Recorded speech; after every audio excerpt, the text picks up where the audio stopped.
Now we're going to look at control flow statements or structures.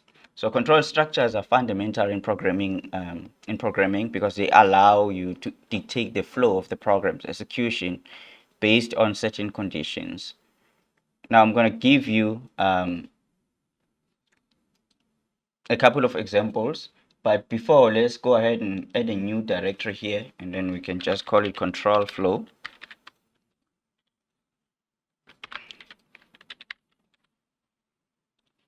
And then in control flow, we're going to have two files, which is index.html.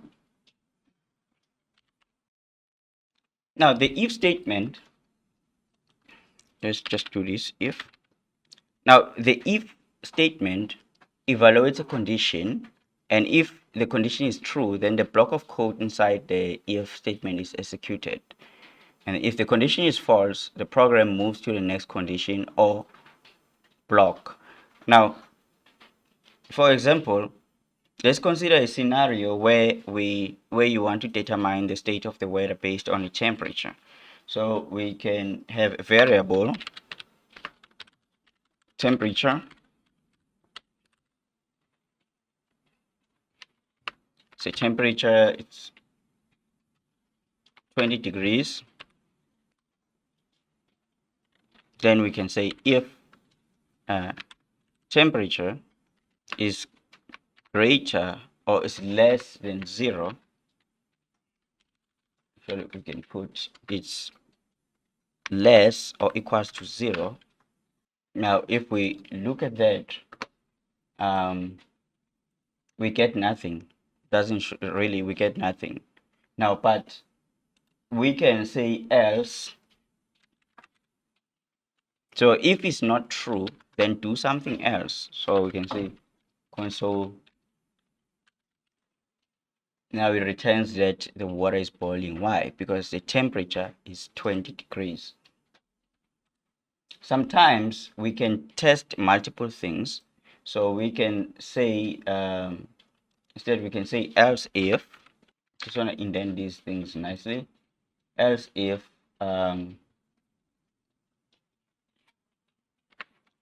temperature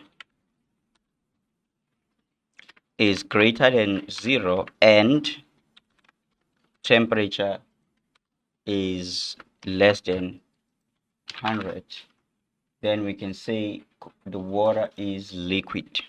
Console.log that the water is boiling.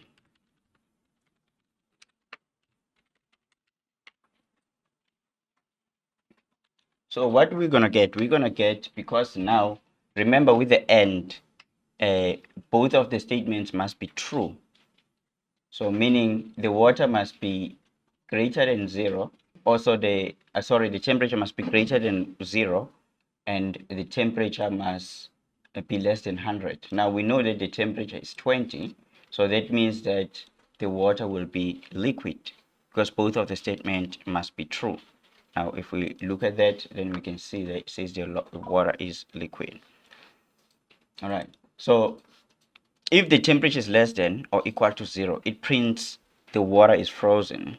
If the temperature is between 0 and 100, it prints the water is liquid. If the temperature is 100 or more, it prints the water is boiling. All right, so that's the if statement. Then we have the switch statement. Now the switch statement, it is used to perform different actions based on different conditions. So it is often used when you have multiple possible conditions that should be checked. All right. So let's consider a scenario where you want to determine the day of the week based on the numeric input. So we can say maybe let a day be 3. So day is 3. All right. And then we can have let day name. Then we have case 1. The name is Monday. We need to break out of that. The name is Tuesday. Then case 4. And then break. We can put maybe case 7 as well. And then finally, we're going to have a default. So a default is like a fallback. Then what we're going to do, we'll just print out the day name console.log. So we're supposed to get Wednesday. So if we go ahead and look at that, then we're getting Wednesday here. All right, because we said the day is actually day 3. Now, in this example, the value of the day is checked against each case. If a day is 3, the day name is set to Wednesday. If the day does not match any cases, then the day name is invalid day. Now, the importance of flow control structures. Their control structures are crucial for decision making, meaning it allows programs to make decisions and execute code based on different conditions.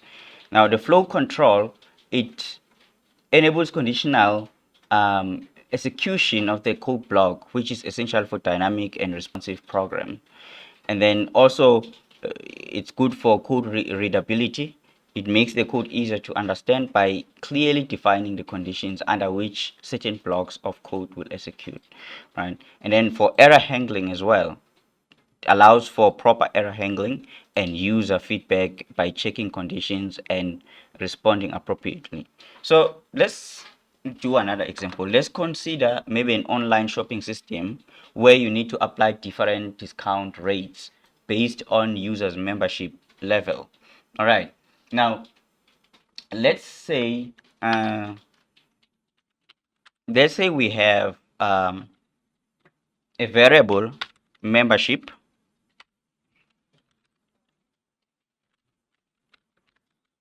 level, and we're going to set it to gold. And then we have a discount. Now, we're going to say if membership level is, let's say, bronze, then the discount would be 5. So we give them 5%. But else if the membership level is silver, then the discount will be 10%.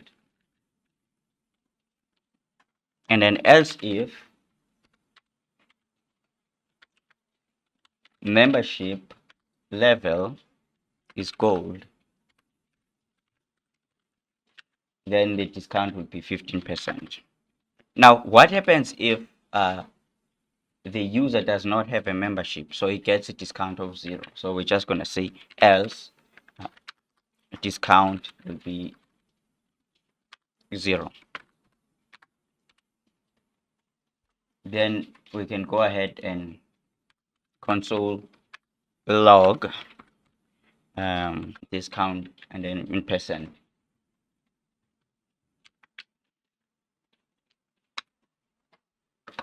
Now this should, since the membership is actually gold, so it should output 15%.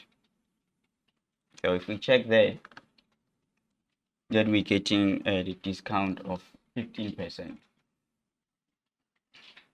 So we can also use the same scenario using the switch statement. So on the switch statement, we can approach it this way. We can switch, you can say switch, and then membership level. And then case will be a bronze, and then discount will be a 5%. So what happens if the member is not it doesn't have a membership level? Then we will have a default. If we don't found bronze, silver, and gold, then the default will be a discount will be 0. So it's still gonna print 15% because the membership level is gold. So we're still getting the 15% there. In both examples, the control structures allow the program to determine the appropriate discount based on the membership level, just demonstrating their importance in making decisions within the code.